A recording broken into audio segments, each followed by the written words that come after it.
Você sabia que existem cirurgias que os médicos realizam em milhares de pacientes todos os dias, mas que jamais recomendariam para seus próprios pais ou avós após os 70 anos?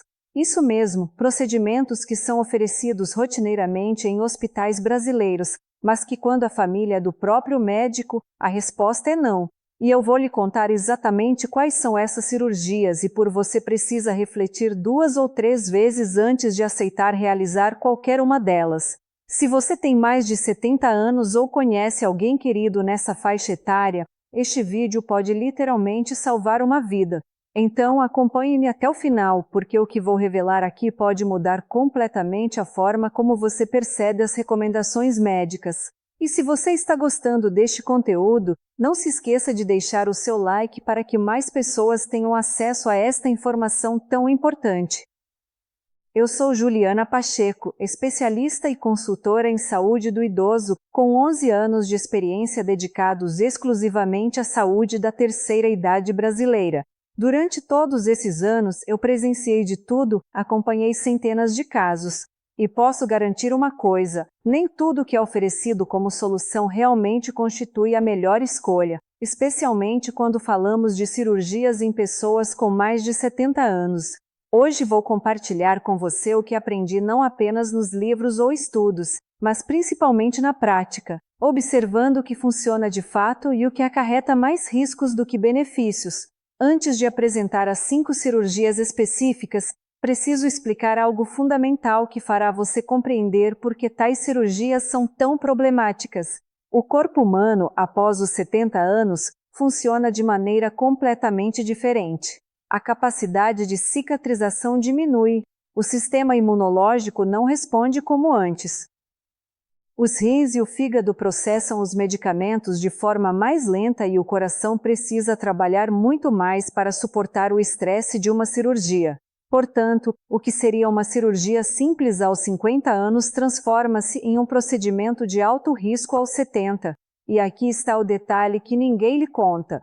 Muitas vezes os médicos não explicam isso claramente devido à pressão do sistema de saúde, a cultura de resolver tudo com cirurgia e a falta de tempo para realmente sentar e conversar sobre alternativas. Agora vem a primeira cirurgia que doutora Rafaela Monteiro jamais recomendaria para alguém de sua família após os 70 anos.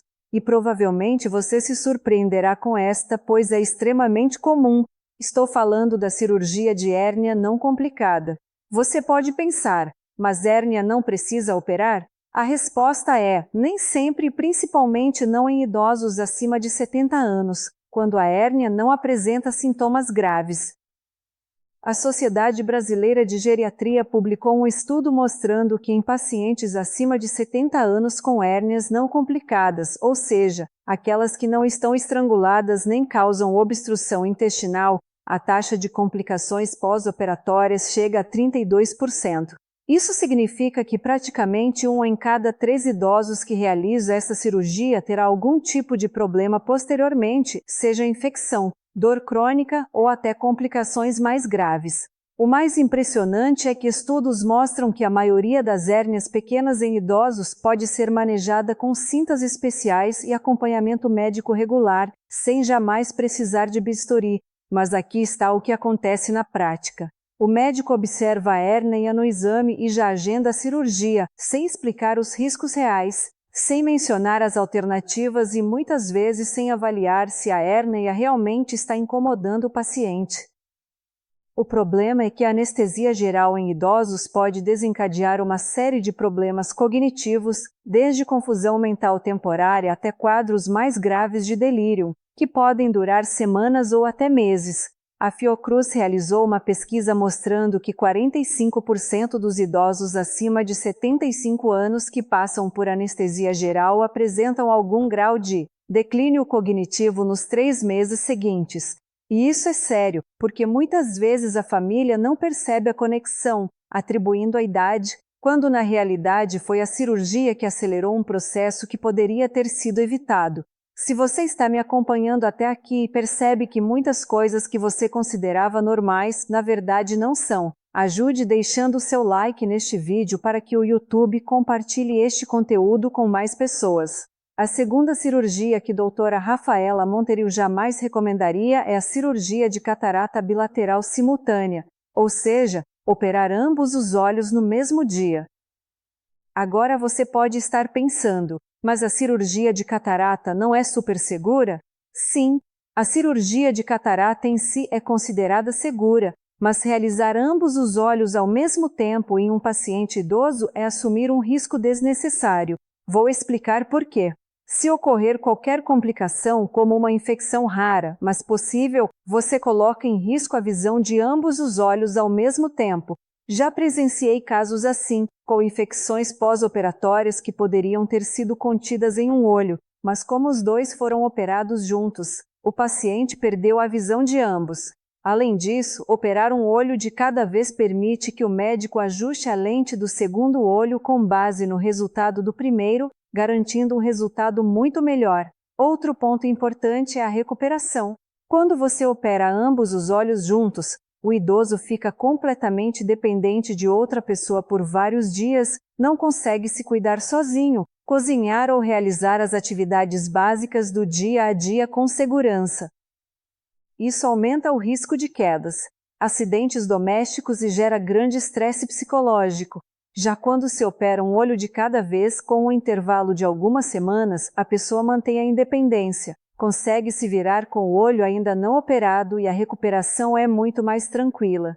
A Sociedade Brasileira de Oftalmologia recomenda o intervalo mínimo de 2 semanas entre as cirurgias, justamente para minimizar riscos e permitir a avaliação adequada dos resultados. Mas o que acontece é que muitos cirurgiões oferecem a cirurgia bilateral no mesmo dia como uma comodidade, afirmando que tudo será resolvido de uma vez, sem mencionar os riscos adicionais envolvidos.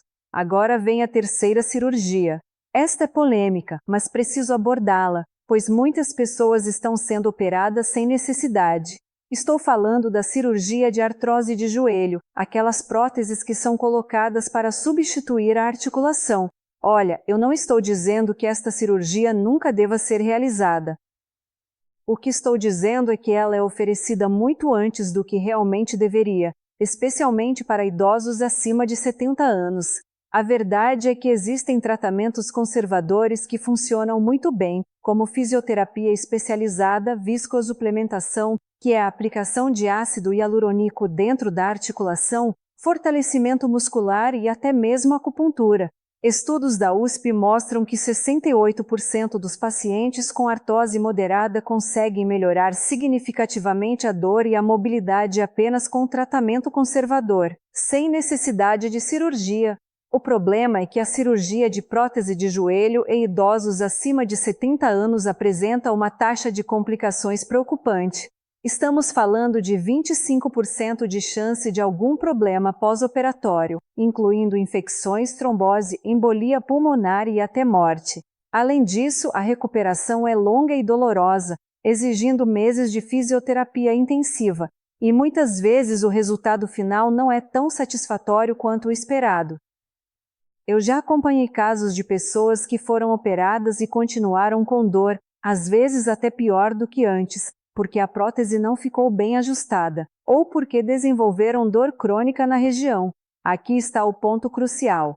Se você tem 75 anos e realiza a cirurgia, qual é a expectativa de vida útil dessa prótese? Geralmente de 15 a 20 anos, o que significa que provavelmente você viverá bem com ela até o final da vida. Mas se você tem 70 anos e ainda está relativamente ativo, pode ser que precise de uma nova cirurgia no futuro para trocar a prótese. E aí você estará com 85, 90 anos em uma condição física muito pior para suportar uma segunda operação. Portanto, a pergunta que sempre faço é: não vale a pena tentar todos os tratamentos possíveis antes de recorrer à cirurgia? Será que você realmente esgotou todas as alternativas? Muitas vezes o médico observa o raio-x, vê o desgaste da cartilagem e já oferece a cirurgia como única opção, sem sequer tentar um tratamento conservador bem conduzido. E eu entendo, a dor no joelho é terrível e limita muito a qualidade de vida, mas é necessário pesar os riscos e os benefícios. Se você está nessa situação, comente abaixo a palavra joelho para que eu saiba quantas pessoas estão passando por isso e se você já experimentou algum tratamento conservador. Agora vamos à quarta cirurgia, que muitos nem imaginam ser tão perigosa. Estou falando da cirurgia de coluna, especialmente aquelas de artrodese, quando o médico funde as vértebras com parafusos e placas. A cirurgia de coluna é sempre delicada em qualquer idade, mas em idosos acima de 70 anos, os riscos aumentam exponencialmente. A taxa de complicações neurológicas, problemas com os nervos da medula espinhal, chega a 18% em pacientes dessa faixa etária. Estamos falando de complicações graves como paralisia parcial, perda de sensibilidade, dor crônica intratável e problemas no controle da bexiga e intestino. Além disso, a recuperação de uma cirurgia de coluna é extremamente difícil para um idoso. São meses de repouso, fisioterapia e limitações severas, durante os quais a pessoa fica vulnerável a outras complicações como pneumonia, trombose e úlceras de pressão por permanecer deitada por longos períodos. A Sociedade Brasileira de Coluna publicou dados mostrando que apenas 52% dos pacientes acima de 70 anos que realizam cirurgia de artrodese relatam melhora significativa da dor após um ano. Ou seja, praticamente metade dos pacientes não obtém o resultado esperado, mas todos enfrentam os riscos e o sofrimento da cirurgia. E aqui está o que mais preocupa. Muitas dessas cirurgias são indicadas apenas com base em exames de imagem. Ou seja, o médico observa alterações na ressonância magnética e já indica a cirurgia, mesmo que a dor do paciente não seja intensa ou incapacitante. Praticamente todos os idosos acima de 70 anos apresentam alguma alteração degenerativa na coluna. É parte do envelhecimento natural, mas nem toda alteração causa dor e nem toda dor exige cirurgia. Existem tratamentos muito eficazes como bloqueios anestésicos, radiofrequência, fisioterapia específica e uso adequado de medicações. Mas o problema é que esses tratamentos exigem trabalho, acompanhamento, ajustes, paciência e não oferecem retorno financeiro imediato como uma cirurgia. Então, muitas vezes é mais fácil oferecer a cirurgia como solução mágica, sem explicar os riscos reais e sem dar tempo para que o paciente tente alternativas. E chegamos agora à quinta e última cirurgia, que é a mais preocupante de todas, porque frequentemente é realizada em caráter de urgência, sem tempo para que a família reflita adequadamente sobre a decisão. Estou falando da cirurgia cardíaca de revascularização miocárdica, aquela ponte de safena que você provavelmente já ouviu mencionar. Olha, eu sei que quando o médico diz que você precisa realizar uma cirurgia no coração de urgência, a tendência é aceitar sem questionar. Mas a realidade é que em muitos casos existe tempo sim para buscar uma segunda opinião e avaliar alternativas menos invasivas, como a angioplastia com colocação de stem ou até mesmo o tratamento clínico com medicações. A cirurgia de ponte de safena em idosos acima de 70 anos apresenta uma mortalidade cirúrgica de até 8%. Segundo dados do INCOR, o Instituto do Coração de São Paulo, isso significa que quase 1 em cada 10 pacientes não sobrevive à cirurgia ou morre nas primeiras semanas após o procedimento. Além disso, as complicações pós-operatórias são extremamente comuns, incluindo acidente vascular cerebral, insuficiência renal aguda, arritmias cardíacas graves, infecções na ferida operatória e delírio pós-operatório que pode ser permanente. E tem mais, a recuperação é longa e sofrida, com meses de reabilitação, limitações físicas significativas e um risco altíssimo de depressão pós-operatória. O que muitas pessoas não sabem é que estudos recentes mostram que em pacientes acima de 75 anos com doença coronariana estável, ou seja, aqueles que possuem obstrução nas artérias, mas não estão sofrendo um infarto no momento, o tratamento clínico com medicações pode apresentar resultados tão bons quanto a cirurgia, sem os riscos e sem o sofrimento. A diferença é que o tratamento clínico exige disciplina do paciente, uso correto das medicações, acompanhamento médico regular, mudanças no estilo de vida e isso demanda mais esforço do que simplesmente realizar a cirurgia. Mas ao se pesar os riscos de uma cirurgia cardíaca em um idoso frágil, muitas vezes o tratamento clínico se revela a escolha mais sensata e compassiva. Aqui quero fazer uma pausa para uma reflexão importante. Alguma vez você ou alguém da sua família recebeu uma recomendação de cirurgia sem que o médico explicasse adequadamente as alternativas? Conte sua experiência nos comentários, porque isso é muito mais comum do que se imagina. Agora quero explicar algo fundamental que ajudará você a tomar decisões melhores sobre cirurgias. Existe um conceito na medicina geriátrica chamado fragilidade, que é completamente diferente da idade cronológica. Você pode ter 2 pacientes de 75 anos, um robusto, ativo, independente com boa reserva física e outro frágil, dependente com várias doenças crônicas descompensadas. Esses 2 pacientes terão riscos cirúrgicos completamente diferentes. O problema é que muitos cirurgiões não realizam essa avaliação de fragilidade antes de indicar uma cirurgia. Eles observam apenas o órgão a ser operado, sem considerar o paciente como um todo. A fragilidade é avaliada por vários critérios, incluindo perda de peso não intencional, fraqueza muscular, lentidão na marcha, baixo nível de atividade física e sensação de exaustão. Se o paciente apresenta 3 ou mais desses critérios, ele é considerado frágil, o que significa que o risco de complicações cirúrgicas é altíssimo, independentemente do tipo de cirurgia. Estudos da Fiocruz demonstram que idosos frágeis têm 5 vezes mais chances de complicações pós-operatórias e 7 vezes mais chances de morte nos primeiros 30 dias após a cirurgia, quando comparados com idosos robustos da mesma idade.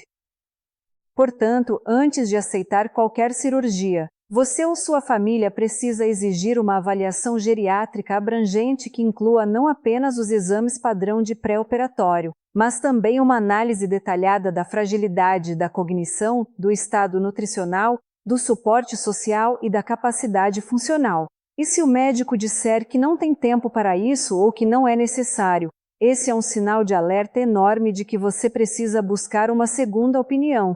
A verdade é que essa avaliação detalhada é fundamental para tomar uma decisão informada e segura.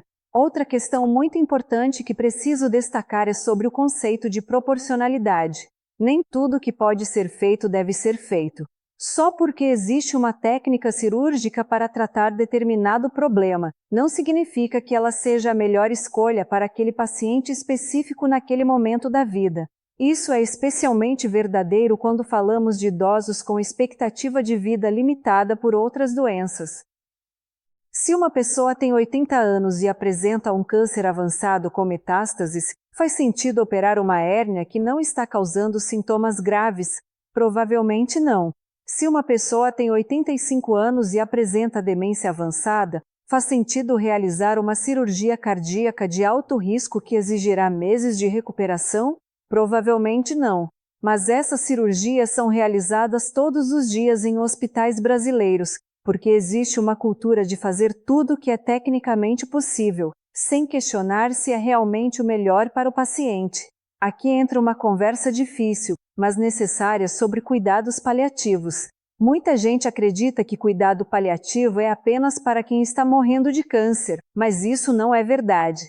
O cuidado paliativo é uma abordagem que foca na qualidade de vida, no alívio dos sintomas, no conforto do paciente e pode ser aplicado em qualquer situação em que o tratamento curativo traga mais sofrimento do que benefício. Às vezes, a decisão mais compassiva e corajosa é dizer não à cirurgia e optar por um tratamento que mantenha a qualidade de vida, mesmo que não cure a doença de base. E isso não é desistir, é escolher viver bem o tempo que resta.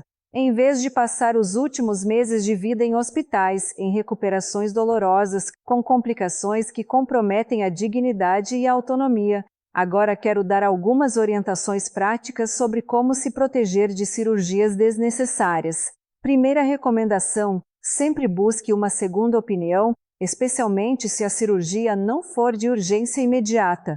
E quando digo segunda opinião, não me refiro a outro cirurgião da mesma clínica ou do mesmo grupo, pois geralmente eles concordam entre si. Busque um médico geriatra, um clínico geral com experiência em idosos ou alguém que não tenha interesse financeiro direto na cirurgia, pois essa pessoa poderá avaliar a situação de forma mais imparcial. Segunda recomendação: pergunte sempre quais são as alternativas não cirúrgicas. Pergunte se existe a possibilidade de tratamento conservador. Pergunte quanto tempo você pode tentar outras abordagens antes de decidir pela cirurgia.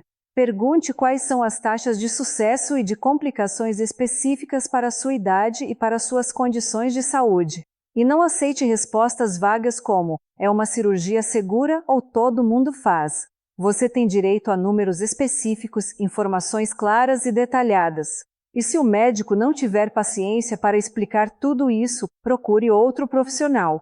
Terceira recomendação: leve alguém de confiança às consultas com você.